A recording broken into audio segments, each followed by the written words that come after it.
Hello and welcome to New Crystal Educational TV series. On today's episode, we are going to discuss one out of the many sexually transmitted diseases. My name is Juliet Steikutete, a nurse from New Crystal Hospital. On today's episode, we are going to discuss HIV and AIDS. HIV and AIDS is one out of the many sexually transmitted diseases known all over the world, but still, there are a lot of stigma and misconception around this particular disease. First of all, HIV and AIDS are two different things that we need to understand. HIV is the virus that affects the immune system and breaks it down further to allow way for it to turn into AIDS. So let's all know and understand that HIV and AIDS are two different things. The most common mode of transmission for HIV and AIDS, everybody knows, is sex. But there are other modes of transmissions that we speak less of. There is breastfeeding, there is blood transfusion, there is through body fluids, and many others. When it comes to HIV and AIDS, when one gets infected with the virus, it takes a certain period of time for the person's condition to advance into AIDS. During the early stages of the disease, there might be no symptoms showing, but after it has advanced, that is when you start seeing symptoms, hence the need for regular checkups. It takes a certain number of years for you to discover that you have been infected with the virus if you don't do regular checkups.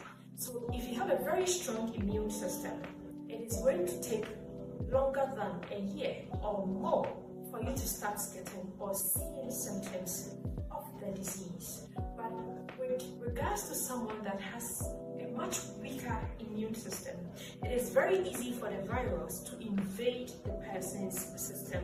Most of them, when one is infected with the HIV virus, there are no symptoms at all. But as time goes on, after months or years, the person begins to experience fever, headache, cough, and other petty symptoms, which are not that severe and can be managed.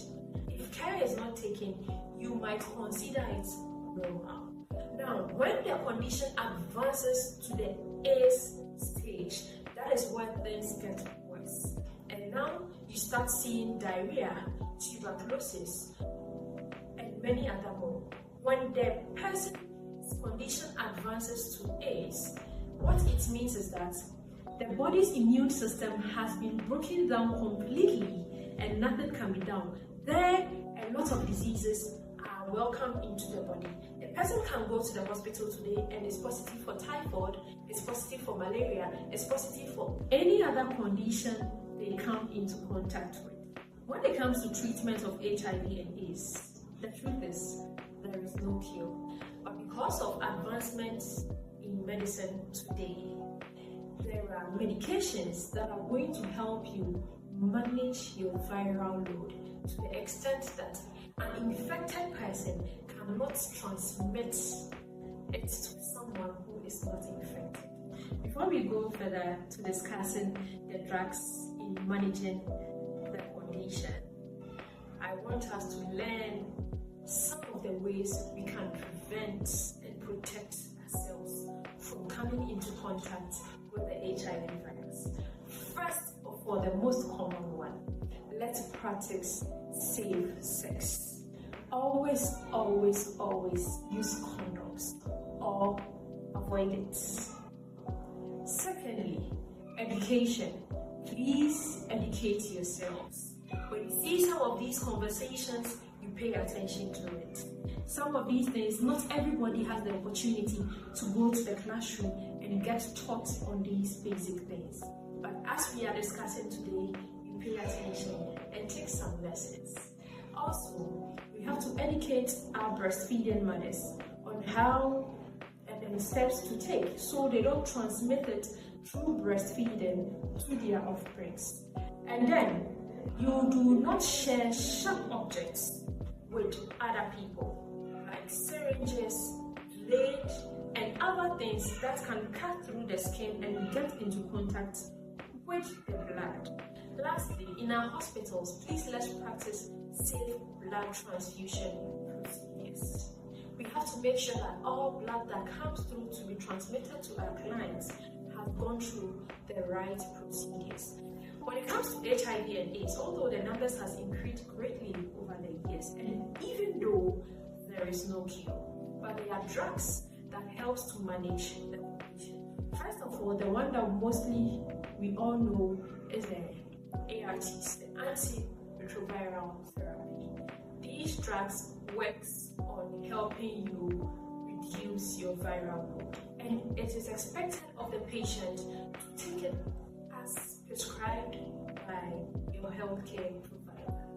These drugs are supposed to help you maintain healthy living and also treat opportunistic infections and avoid you from getting them. Also, there are other two medications that we can discuss. There is PEP, that is the post-exposure prophylaxis, and there is the PrEP, that is the pre-exposure prophylaxis. These two medications, their names explains them. Pre, that is before the infection. So these ones are highly recommended for people that are living with people that has already been infected with the virus and stands a high opportunity of acquiring the virus. It's also recommended for people like health workers or people that work in environments that are highly exposed to the virus. And there is the post-exposure prophylaxis. That one is mostly recommended for individuals who just got into contact with the virus. It is to help them not further get infected with the virus. Once again, my name is Juliet. Thank you for joining today's episode. Feel free to visit any of our branches from your HIV tests.